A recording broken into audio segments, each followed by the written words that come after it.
2024년 10월 29일 화요일 창세기 45장 통독용 말씀 묵상입니다. 기도하시겠습니다.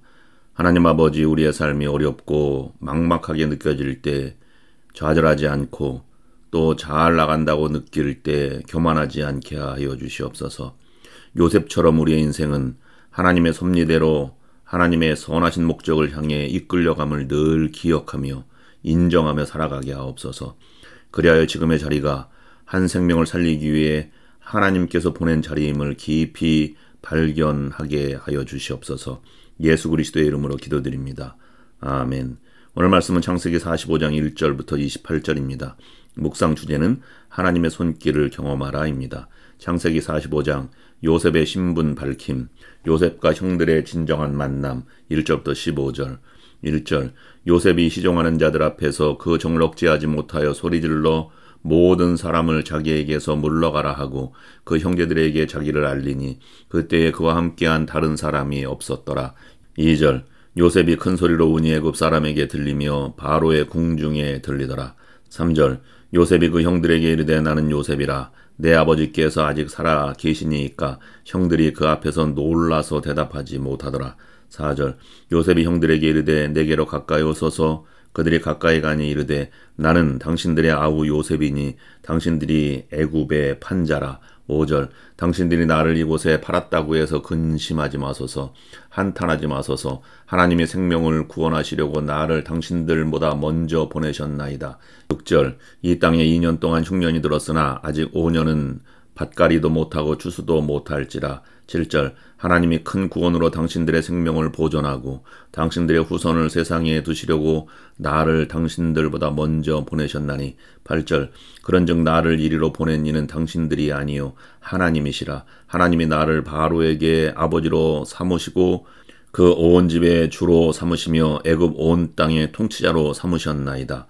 9절 당신들은 속히 아버지께로 올라가서 아뢰기를 아버지의 아들 요셉의 말에 하나님이 나를 애굽 전국의 주로 세우셨으니 지체 말고 내게로 내려오사. 10절 아버지의 아들들과 아버지의 손자들과 아버지의 양과 소와 모든 소유가 고센 땅에 머물며 나와 가깝게 하소서. 11절 흉년이 아직 5해가 있으니 내가 거기서 아버지를 봉양하리이다. 아버지와 아버지의 가족과 아버지에 속한 모든 사람에게 부족함이 없도록 하겠나이다 하더라고 전하소서. 12절 당신들의 눈과 내 아우 베냐민의 눈이 보는 바 당신들에게 이 말을 하는 것은 내 입이라. 13절 당신들은 내가 애굽에서 누리는 영화와 당신들이 본 모든 것을 다 내 아버지께 아뢰고 속히 모시고 내려오소서 하며. 14절 자기 아우 베냐민의 목을 안고 우니 베냐민도 요셉의 목을 안고 우니라. 15절 요셉이 또 형들과 입맞추며 안고 우니 형들이 그제서야 요셉과 말하니라. 바로 왕의 요셉 가족 환대. 16절부터 20절 16절 요셉의 형들이 왔다는 소문이 바로의 궁에 들림에 바로와 그의 신하들이 기뻐하고. 17절 바로는 요셉에게 이르되 내 형들에게 명령하기를 너희 이렇게 하여 너희 양식을 싣고 가서 가나안 땅에 이르거든. 18절 너희 아버지와 너희 가족을 이끌고 내게로 오라. 내가 너희에게 애굽의 좋은 땅을 주리니 너희가 나라의 기름진 것을 먹으리라. 19절 이제 명령을 받았으니 이렇게 하라. 너희는 애굽 땅에서 수레를 가져다가 너희 자녀와 아내를 태우고 너희 아버지를 모셔오라. 20절 또 너희의 기구를 아끼지 말라. 온 애굽 땅에 좋은 것이 너희 것임이니라. 요셉의 형제들의 가나안 귀양.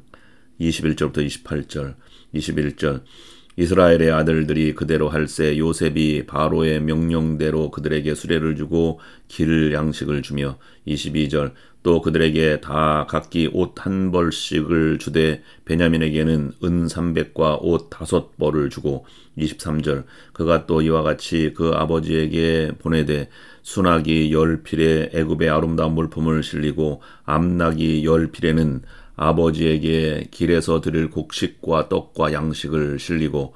24절 이에 형들을 돌려보내며 그들에게 이르되 당신들은 길에서 다투지 말라 하였더라. 25절 그들이 애굽에서 올라와 가나안 땅으로 들어가서 아버지 야곱에게 이르러 26절 알려 이르되 요셉이 지금까지 살아있어 애굽 땅 총리가 되었더이다. 야곱이 그들의 말을 믿지 못하여 어리둥절하더니 27절 그들이 또 요셉이 자기에게 부탁한 모든 말로 그에게 말하며 그들의 아버지 야곱은 요셉이 자기를 태우려고 보낸 수레를 보고서야 기운이 소생한지라. 28절 이스라엘이 이르되 조카도다. 내 아들 요셉이 지금까지 살아있으니 내가 죽기 전에 가서 그를 보리라 하니라. 아멘. 요셉은 드디어 형제들에게 자신을 밝힙니다.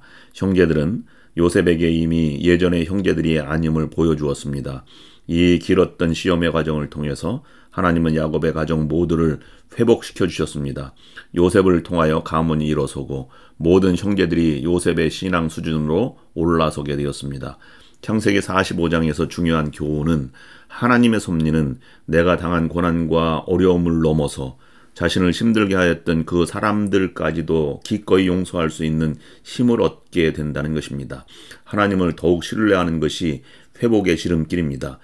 요셉이 형제들에게 원수를 갚지 않는 오히려 그들을 용서할 수 있는 힘이 되었던 것은 자기 삶 속에서 간섭하시고 이끄시고 보호하시고 인도하시는 하나님의 손길을 분명하게 확신하고 있었기 때문입니다. 요셉은 역사의 주관자 하나님에 대한 인식, 형제들이 자기를 팔아서 애굽으로 보내진 것이 아니라 하나님이 생명을 구원하시려고 보내셨다는 사실을 고백하고 있습니다. 하나님께서 큰 구원으로 생명을 보존하고 후손을 두시려고 자기를 앞서 보낸 것이라는 믿음입니다. 다만 형제들이 악한 의도로 행하기는 했지만 형제들은 자기들도 알지 못하는 사이에 하나님께 쓰임을 받고 있었습니다. 하나님께서는 사람들의 악함도 하나님의 섭리 가운데 사용하신다는 사실을 우리에게 보여주고 있습니다. 이것은 보다 큰 믿음의 넓이, 지평을 우리에게 보여주고 있는 것입니다. 바로 이 하나님의 섭리에 대한 정확한 이해가 있었기 때문에 요셉은 형들을 향하여 원한을 품지 않게 되었고 자기 연민에 빠지지도 않게 되었으며 형제들을 용서할 수 있게 되었던 것입니다. 우리 인생에 일어나는 모든 일들을 하나님의 시선으로 본다는 것은 이처럼 중요한 것입니다. 요셉은 자기 인생에서 하나님의 섭리를 보았습니다. 그것은 자기 이해, 자기 용납으로 끝나지 않았습니다. 다른 사람을 용서하는 것, 원수에 대한 사랑을 가져왔고 이 용서는 형제들 사이에 놀라운 화해를 이루게 되었습니다.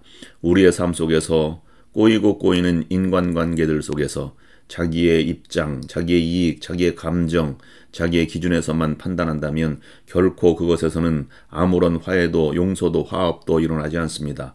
그러나 우리가 만일 하나님의 섭리와 하나님의 지혜로우심을 바라보기 시작한다면 이런 많은 관계 가운데에서 일어나는 문제들은 풀리기 시작할 것입니다. 여러분들도 하나님의 선하심을 신뢰하시기를 바랍니다. 오늘 우리를 힘들게 만드는 그 일은 결코 우리를 죽이고자 하시는 괴롭게 하고자 하는 일이 아닙니다. 그 일을 통하여서 하나님의 예비하심을 반드시 만나게 될 것입니다. 기어이 합력하여 선을 이루게 하실 하나님을 경험하며 살아가시길 바랍니다.